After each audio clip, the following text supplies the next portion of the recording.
Each week, I have a goal to, on Monday, which is for me my weekend, my rest day, my Sabbath, to go to a yoga class. It's one of the anchors for me. I try to fit in as much sort of inner peace and relaxation and growth and renewal and rejuvenation into that 1 hour and 15 minutes as possible. And so when I arrive at the yoga class, I like to roll out the mat, and I generally start by just lying down. And if it were up to me, I would just lie down the whole hour and 15 minutes. But the yoga teacher, she's got some different ideas. She's there and she asks me, can you put this foot over here? Deep breath, everyone, deep breath. Can you put this arm over here? Deep breath, everyone, deep breath. And I'm like, I'm not sure this is why I came to yoga class. But I trust that there is an experience that is stretching and pulling and shaping me for my own well-being. And that in turn influences the well-being of the whole world, in fact. And I think this is also why we come to church, because we come for a particular thing, and we may find that it's not quite what we had in mind that Sunday morning. And yet it is, in some way, perhaps beyond our own perspective, contributing to more depth and meaning and purpose and wholeness and well-being in our lives and in the life of the whole world. It is so good to be here with you this morning. This is a story about a prince. It's not really about a prince, but it starts with the prince. The prince! Have you ever known any princes? No, neither have I. Have you ever heard a story about a prince?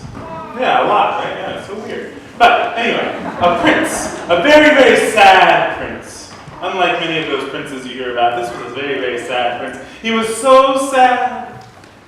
Nothing could make him happy. Nothing. Day in and day out, he was sad. And his father, the king, worried about him. And because he worried about him so much, he got all of his advisors, counselors, doctors together and consulted them. What can we do to make the prince happy? There must be something that will cure his malaise. That's a fancy word for sad. And they thought, they tried many things. There are different herbs, and they tried, there's some really key things that usually help, like exercise and sleep, like the right amount of sleep, not too much, not too little. None of it really was fixing things for the prince. So they had an idea. It's kind of a out there, left field idea. They said, you need to find a truly happy man. You know the story? A truly happy man, don't give it away. A truly happy man and bring back his shirt. Oh. You've heard this story in Sunday school. Oh, give me a break. Oh, that's good. It's one of those stories that's worth hearing again, because you might want to hear that. So, the adults need to hear it. Oh, yeah, they need to hear it, exactly. Right. They didn't go to Sunday school. Not here, at least, most of them. So, they needed to find that shirt, a shirt of a truly happy man. If he had the shirt of a truly happy man, he put that on, it would just kind of ooze the happiness right into him, and he would feel all better. So, that's exactly what the advisors and counselors and everybody else went out to find, was a truly happy man. And they went first to the house of the most prosperous merchant in town. The most prosperous merchant in town who had done very well. He had a very loving family. And they talked to him about his life and everything. He just shared how good he felt about everything he had done with his life, everything he had accomplished. And then they asked him a question, though. They said, the king is considering appointing a new duke in the realm. How would you feel if he chose you? And the merchant got a glimmer in his eye, this glimmer of longing. Oh, that would make my life complete. And they knew that he was not a truly happy man. And this went on and on. They went to a butcher in the town. They went to the famed champion of all of the tournaments. They went to one of the wisest, learned men at the university. They went all around, and each one, they could tell there was something that they really wanted that would make them happy. They weren't truly happy with their life just as it was. And finally, they were exhausted. They had searched and searched. They gave up, and they started heading home. And on the way home, they were so hungry, there was nothing around. They stopped at a little farmer's house by the side of the road.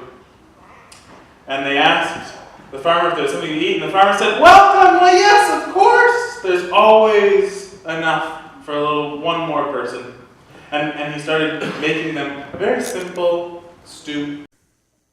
And he seemed so happy. He was whistling while he was making it. And they asked him, do you consider yourself very happy? And he said, "Yes, I love my life." And they said, "Well, wouldn't you like just a little bit bigger of a farm, though? And your farm's a little bit small. It would be nice if it was bigger, right?" He said, "Oh, no. If the farm was bigger, that would just be more work. I wouldn't want to have to do more work." And they said, "Well, but wouldn't you like to have just a little bit more money to spend on things?" He said, "Oh, I wouldn't have anywhere to put them.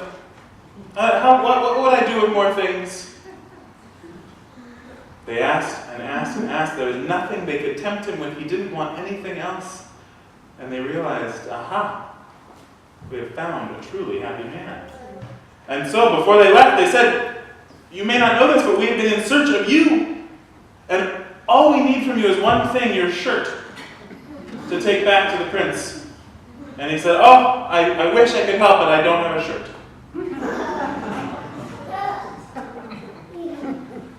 They were shocked. This happy man, the truly happy man they had found, too poor even for a shirt, but completely content with his life. And they thought that even though they didn't have that shirt, they might have something they would bring back that would help the prince. So I wonder for you, what is that something? What's that something that might have helped the prince that they learned from that farmer? Don't answer it right now. It's one of those questions better left unanswered. Will you form a bridge and we'll sing our children to their class? They say that preachers often preach the sermon that they themselves need to hear. That's what's about to happen. You may already know this about me. I'm one of those people who has a hard time saying no. And for those of you who can relate to that, this sermon is also for you. But those of you who can't relate, you're going to have to practice being a little more accommodating today, while the rest of us practice being a little less accommodating, okay?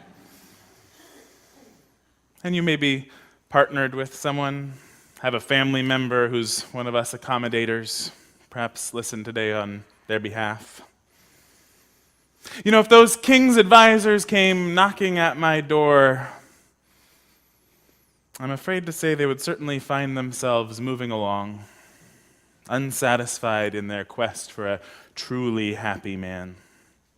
I like to think that if they caught me on just the right day, the right moment with a whittled down to-do list, maybe feeling fresh in the morning after a full night's sleep and a hot shower, maybe with coffee with just the right amount of cream in my hand, then they might ask for my shirt. But really, I think it's more likely they'd find me in that habitual struggle to prove to myself, to the world, that I'm enough. Did you know about that struggle? One of the mythological images that I've always resonated, identified with, is Atlas holding up the world. And somehow, and I don't think it's just my physical build, although I'm sure that contributed to it, I decided at a pretty young age that it was my job to shoulder the weight of the world. And the question, deep-rooted but unarticulated, living in a realm of being more subtle than the conscious mind, the question that drives this globe shouldering is this: am I enough?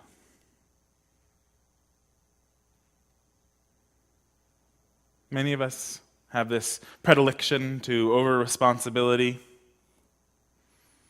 Even those who don't try and take on responsibility for the whole world, I've yet to encounter someone who has never wondered if they do enough, if they have enough, if they are enough.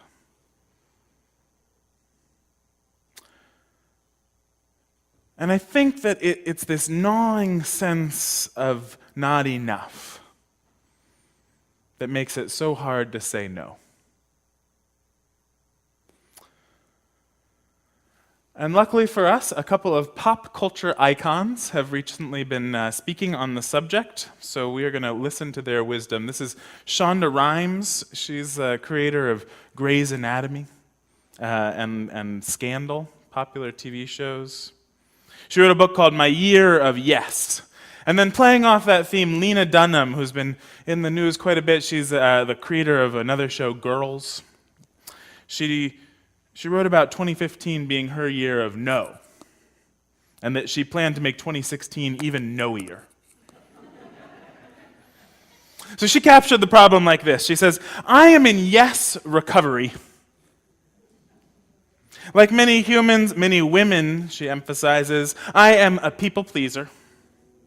Can I be there at noon? Sure can. Will I bring $300 in foreign currency? Absolutely.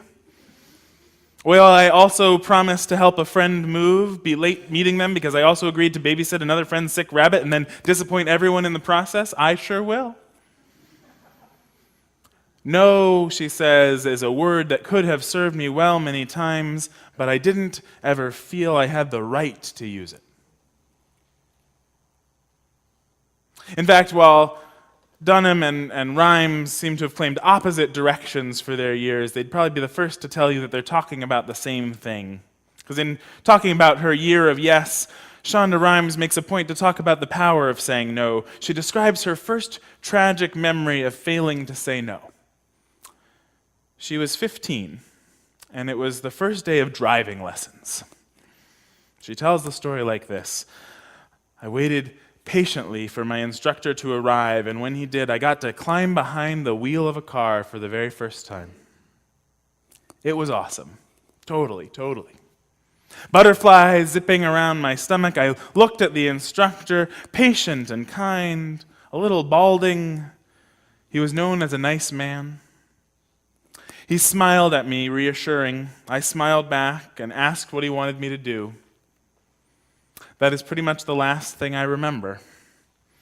Turns out that what he wanted me to do was start the car and drive out of the parking lot, down the road, up the ramp, and right onto the freeway. The freeway. Much later, when he was pressing a wet paper towel to my tear-stained face and explaining to me why I didn't need to ever tell this story to my mother, who, for those who can get this reference, makes Khaleesi and her dragons look like Winnie the Pooh, would have removed his limbs.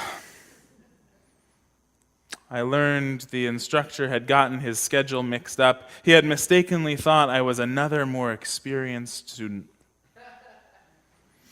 Just before my mom arrived, I asked him what had happened. Did I hit anything? It's the first time I realized I'd been literally scared out of my mind.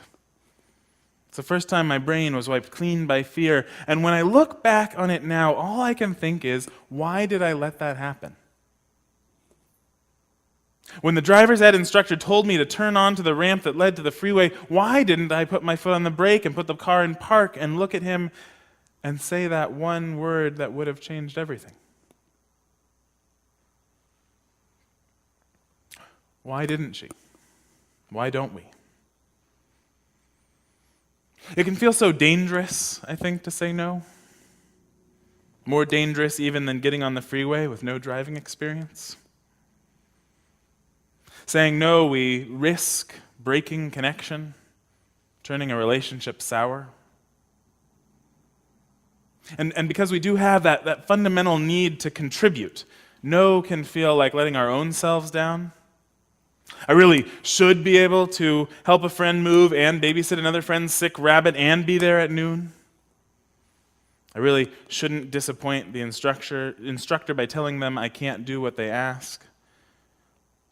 Their powerful pulls towards yes, to risk saying no, we risk the world finally discovering that we're not enough. That those strong, sturdy shoulders really can't hold up the world after all.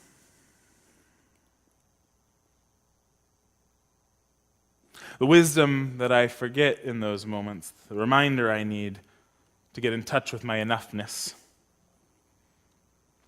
is that whenever we say no, we are actually responding to the stronger pull of another yes. One more story, and then I'll explain more what I mean. This is from Carl Richards at the New York Times. He wrote a piece about his own journey learning to say no. And he tells, as part of the inspiration for that journey, this story about a friend of his. He's a doctor who works in the emergency department at a major university hospital, also teaches at the Associated Medical School. And because he was so good at everything he did, no one in this room can relate to this, can they? Because he was so good at everything he did, he was always being asked if he could do more. Will you serve on this committee? Can you help with the research project? The requests were endless. And like many of us, he had a hard time saying no, and it was getting him into trouble. Not only was it compromising his work, it was also affecting his time outside of work. Finally, his wife had enough. She pulled out a 3-inch by 5-inch index card and wrote in big, bold letters the word no. She put the card in the pocket of his scrubs and told him, every time you're asked to do something new, I want you to just pull this card out of your pocket and read it. At first, when he pulled out this card, he'd shrug and read it sort of sheepishly, almost like he was asking a question. I know, Carl writes, because shortly after his wife gave him the card, I asked him if he'd like to help me with something, and he had to tell me no. But as he practiced, the ability to say no started to grow on him. He got better and better at turning down new projects that he simply couldn't fit into his schedule. Learning to say no is incredibly important, but it's also important to understand why we say it. As we learn to say no to certain projects, we're left with more room to give an emphatic yes to other ones. Saying no is so important because we have to say no to so many things in order to say yes to what is important. So this is the profound truth to saying no. We can only say yes to the important things if we are able to say no to everything else. We'll never find that place of enough within us until we stop trying to be too much for everyone else. All of these folks, Richards and Rhymes and Dunham, they talk about this practice as being important for creative work. That as writers and artists, they wouldn't be able to say yes to their best work without saying no to everything else. But the truth is, this applies way more broadly. We can't be the kind of parents or partners we want to be unless we say no to the most of the constant flow of requests and opportunities and important evening meetings and urgent late-night emails. We can't listen to our deeper selves, build lives of depth, meaning, and purpose unless we say no to the ocean of distractions. And because it's so challenging, I did make a little index card for each of you. You don't have to try this practice with me, of course, but if you're up for it, go ahead and find a place for that index card. You can do it right now if you like. Tuck it into your pocket or a purse. Fold it up if you want to. Put it in your wallet, wherever you might likely have it when you need it. And just maybe for a week, try, give the practice a little boundary. For this week, every time someone asks you to do something, just pull it out and take a look. You don't have to answer that way, but consider the possibility for a moment. It's an option.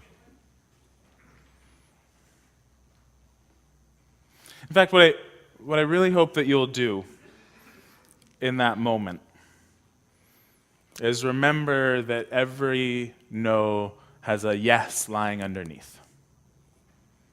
Shonda wished she had said no to that driving instructor because she wanted to say yes to safety, to her own well-being.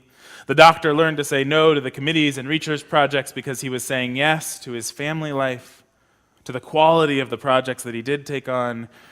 What beautiful yes lies waiting for you behind the scary door of no? When you pull out your index card and ponder no, consider what you would be saying yes to instead. Jot it down if you need to. Explain it to the person who you're telling no to. Sometimes it makes our no's easier to say and also easier to hear when others understand what we are truly saying yes to.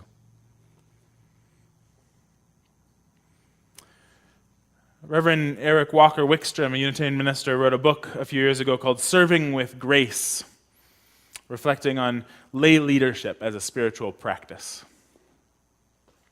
We're going to talk a little more about it and offer it as maybe a summer common read for those who are interested. But in a chapter titled No is as Sacred as Yes, he describes the dynamic of burnout that plagues so many congregations and really so many membership organizations of all kinds. He notices that because we love our congregation, because we care about the building and the grounds, that they're well cared for, because that important event happens every year, we want to make sure it goes well again this year, we often end up saying yes to more than we really want to do. We sometimes say yes even to a job we're not really able to do, just because somebody needs to and it doesn't look like anybody else is stepping up. And Eric suggests that perhaps in those situations it would be better to actually leave that role vacant for a while, even if it's an essential role. What if, he writes, during the membership orientation you heard the idea that in this congregation your no is as sacred as your yes? That here you were expected to say yes only when you could say it with an open heart and clear conscience. And that you were expected to say no as often as that felt like the right thing to say. We do try and get this message across in the starting point class that we lead. Yes, find a way to give here beyond the financial gifts of your treasure. Find a way to give of your time and your talent, but find something to say yes to, but make sure it's a gift gladly given. And say no to everything else. The 13th century Sufi teacher Rumi once said it like this. I can't imagine it being said better. Let yourself be silently drawn by the stronger pull of what you really love. Let yourself be silently drawn by the stronger pull of what you really love. We must say no to so many things in order to say yes to that which matters most. Underneath all those sacred no's is a holy yes. There's a line from the poet Mary Oliver that I'm sure many of you have heard. It's practically Unitarian scripture at this point. You do not have to be good. You do not have to walk on your knees for 100 miles through the desert repenting. You only have to let the soft, small animal of your body love what it loves. You are enough. The soft, small animal of your body is enough. Loving what you love is enough. Dick Gilbert's words that Mark shared earlier call us to remember our lives are always unfinished business. Let that reminder call you not to anxiety about what you will or must become, but to rest in the knowing that your unfinished, imperfect self of today, of this moment, is enough.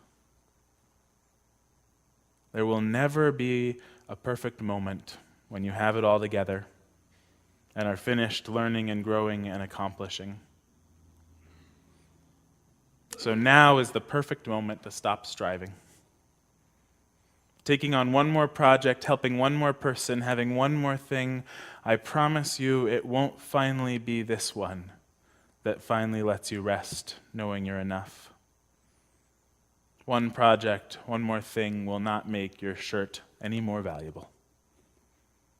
Say no. Say yes to the stronger pull of what you really love. May it be so. And blessed be.